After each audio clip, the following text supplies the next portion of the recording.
Welcome to the Leading Owls podcast, brought to you by Rice University's Doerr Institute for New Leaders. Each week, we bring you inspiring stories and practical tips from successful student leaders, faculty, and staff, along with leadership experts and coaches that will help guide you in your own leadership journey. Today, we are sitting down with Ryan P. Brown, PhD, the Managing Director for Measurement and Associate Director at the Doerr Institute for New Leaders at Rice University. Ryan graduated from Rice and received his MA and PhD in social psychology from the University of Texas at Austin. He regularly consults with organizations on ways to measure their impact on people and achieve transformational goals across industries. He has published more than 60 scientific articles on human thought and behavior over the last 25 years and is the co-author of 3 books: Honor Bound, How a Cultural Ideal Has Shaped the American Psyche, Leadership Reckoning, Can Higher Education Develop the Leaders We Need, and Measuring the Mist, a practical guide for discovering what really works in leader development. Please welcome Ryan. Hey, Ryan, thanks for joining us. My pleasure. Thanks for having me. So today we're going to be talking about how Doerr measures their leadership programs. What do leader developers mean when they say their programs are evidence-based? And what do you see as the potential problems with that claim? Yeah, that's a really good question. I love that question. So whenever somebody says our program, our thing, whatever it might be, is evidence-based, what they mean really is that somebody somewhere got some kind of evidence that that thing worked, whether you're talking about a surgical procedure or a drug therapy or a program to develop people as leaders. It doesn't matter. That's always what they mean. And that's really tricky because, number one, if you really look at the details, what they mean by evidence that it worked might be pretty thin. But number two, it still doesn't mean that you're using it will work for you in your context. So it's kind of a badge of honor that a lot of people will want to take on and say, oh, we're evidence-based, because the alternative is, we're just kind of making this up. But it feels good. It feels right. Imagine a surgeon doing that with a new surgical procedure.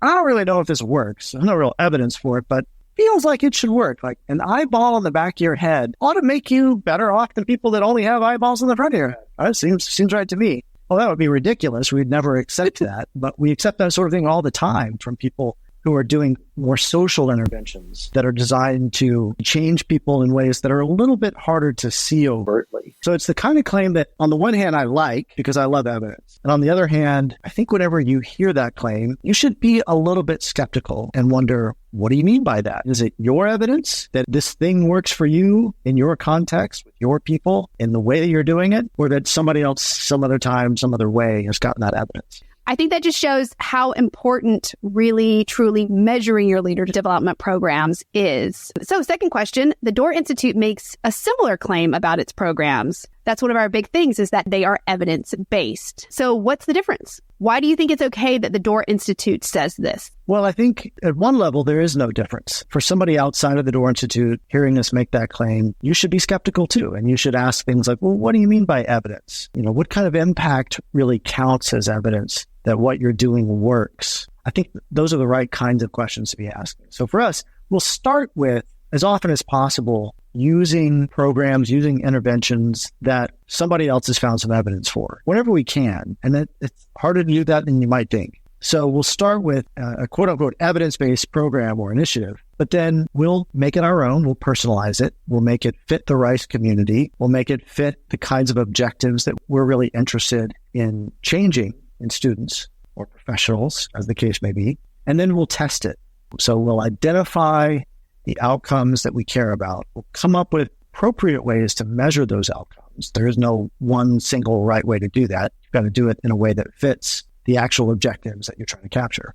And then we'll gather the data and test to see if we've actually been able to document measurable, observable changes in people. Well, sometimes those changes are internal to people. We're shaping somebody's attitudes. One of my favorite examples of that is we have a training program on how to delegate. And one of the objectives of that program is to change people's attitudes toward delegation, because Rice students, we know, hate to delegate. They're perfectionists and they're high in responsibility. That's partly how they got into Rice. The idea of delegating is frightening to many Rice students. They think, it might not get done as well if I give it to somebody else. What if they don't follow through? What if they don't do the right thing? What if they're not as conscientious as I would be? So one of the objectives of this training program is to change that attitude, because as a leader, you cannot take on every task and fail to delegate anything and expect to be successful. You just can't do it. That's not what it means to be a leader. So it's a barrier to our students to lead effectively, this negative attitude that so many of them have toward delegation. So we want to change that attitude. Well, that's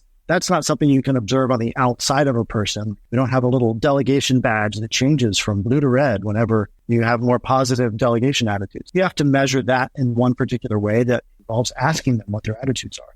Other things, other outcomes that are more of a behavioral nature, you can measure by observing behaviors. And so finding the right way to measure the objectives that you have for each program is a tricky thing, but we put a lot of time and energy into doing that. And that's what it means to us that our programs are evidence-based. It means we have found good evidence for significant changes on the outcomes that we are interested in changing, whether they're internal or external and behavioral. I think that's amazing. And I've never really even thought about that. It's for a student.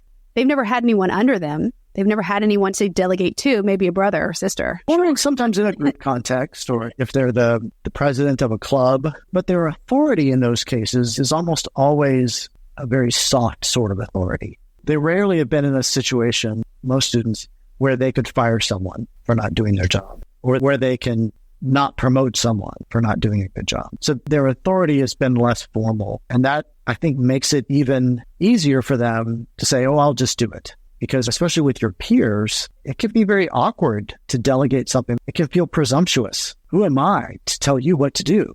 But as a leader, you have to be able to do that. It doesn't mean that you do it in an authoritarian way or a dictatorial way, or you do it as a jerk, but you have to say, all right, this is the task. Here are all the things we have to get done to achieve that task. You're doing this and you're doing that and you're doing the other. You can do it as democratically as you want, but at the end of the day, the leader is the one who's responsible for making sure that the task is done, not for actually doing everything to achieve the task. And that's a real challenge. It's something that I think people have to learn with time if they're going to learn it at all. What we're trying to do is not make people learn everything the hard way. So we'll introduce these concepts and say, by the way, this is a normally difficult thing for people. It's not just you. And here's some of the ways to overcome those difficulties. So you're not having to just experiment and learn the slowest, hardest way possible. Yeah, definitely. How does the Doerr Institute measure the impact of its programs?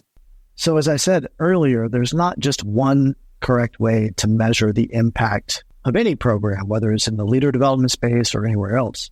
So our approach is very customized, is very tailored to the particular objectives of each individual program that we have. And every program has its own unique outcomes, its own unique objectives that we're trying to achieve. So in a broad sense, though, we take an approach that we like to refer to as triangulation.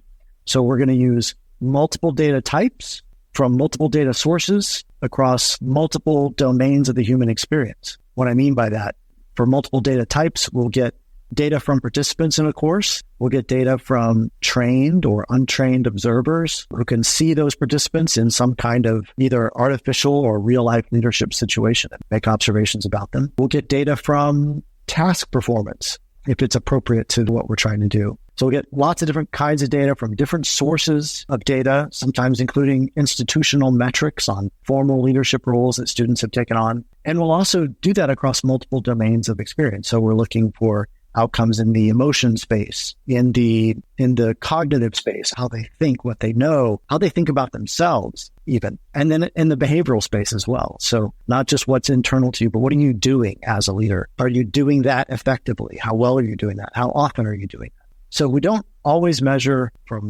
with multiple types and sources of data across all three of these domains in every single program, but across our portfolio of programs, we will make sure that we're doing our measurement work in multiple ways, not just relying on a single outcome from a single source, capturing a single dimension of the human experience. That's fantastic. So what happens if we discover that one of our Doerr programs is no longer working? I'm not sure what percentage of time this occurs, but a meaningful percentage of the time when we start a new program that's designed to train or coach or in some other way develop students as leaders, we find that the program wasn't successful, or it was partially successful, but not as successful as we'd like it to be. Then the question is, do we change it? Do we try to shore up the areas that were weakest for us in that program? Or do we just scrap it and put our resources into something else? There's no hard and fast rule about which of those approaches you take. So this is sort of the art of the science, is that you have to make a judgment call about what the best type of response is when you find disappointing evidence. It's easy in some sense when it's a total and absolute failure. So you see no significant changes on any of the outcomes. That doesn't happen very often, though, thankfully. We're pretty good at discerning in advance what's likely to produce the kinds of outcomes that we want to produce. And that discernment comes with a lot of trial and error behind it. So we've gotten better and better at figuring out in advance what the likelihood that something's going to be successful. But even so, we make mistakes. We simply fail to execute sometimes. Or in one case that I can think of, we had a very successful program and decided to add a new component, but we didn't add the total amount of training time that was involved. So that meant we were taking some things away.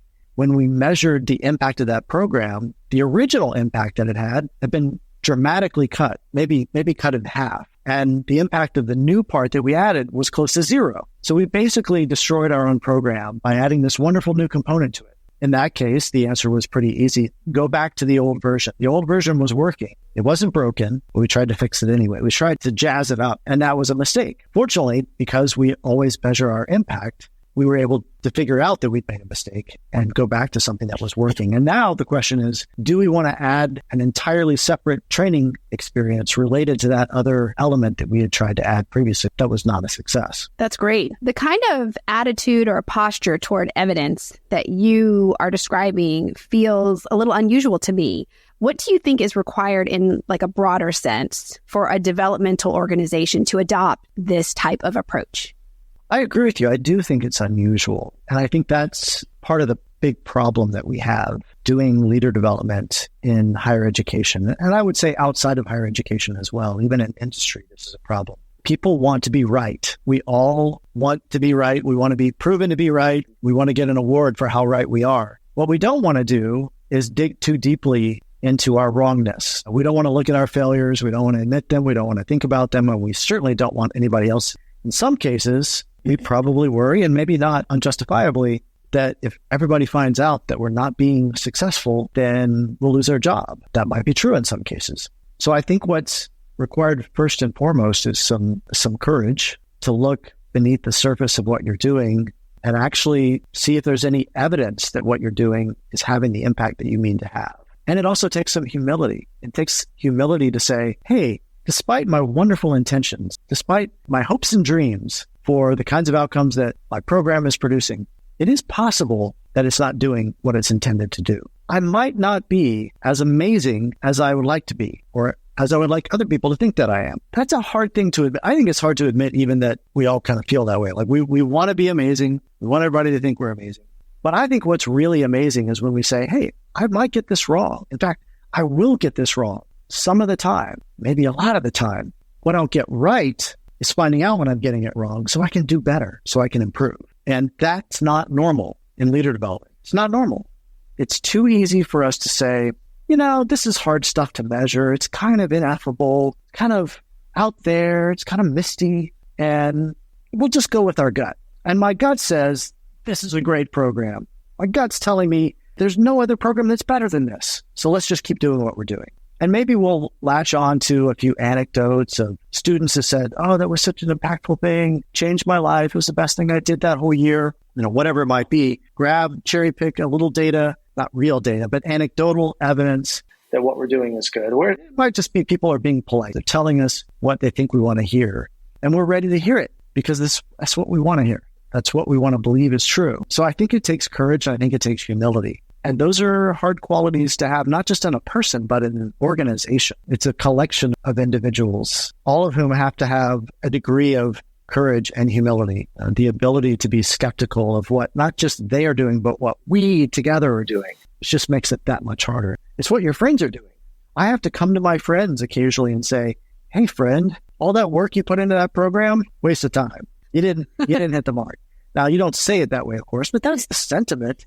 And you hate doing that. You hate being the bearer of bad news. So when I'm the bearer of bad news, I put it in the context of a party. We have a data party every semester at the Doerr Institute where we look long and hard at the evidence that we have for what worked and what didn't. The way that I like to couch that conversation is, hey, this is a party. This is a celebration not of our 100% across the board victories, but the fact that we're taking the time to look really carefully at what we're doing, that we're being self-skeptical, that we have the courage that it takes to not take our good intentions at face value and just assume that they'll always result in what we hope they'll result in. And that is worth celebrating, that posture, that attitude, because without it, you're never going to get better. You're not going to know if you even need to get better. You're not going to know if one of your programs is a resounding success and all the rest of them are absolute and total failures. You won't know if you're actually doing more harm than good, which, believe it or not, happens whenever we start meddling with human lives. Sometimes we actually make them worse, even though we meant to make them better. You'll never know that if you don't have the courage and the humility to gather rigorous assessments of your impact. I think that's so interesting. I also have to ask, what type of food do you have at the data party? Well, that's a really important element that I failed to mention when I listed those qualities of courage and humility. You also need apple fritters. Apple fritters are a key ingredient in a data party. And I think for your organization to be successful in general, you just need to have a regular, steady diet of apple fritters. It's a dessert, but it's a fruit. So it's both. Healthy. It combines the best of both. I think apple fritters make everything better. If they're properly done. If you do them poorly, it's like anything else, just a great big disappointment. Thank you for joining us for the Leading Owls podcast. We will be back next week with more leadership journeys and tips to share. New episodes release each Wednesday. For more information on the Doerr Institute for New Leaders and our free leader development programs for Rice students, please visit doerr.rice.edu.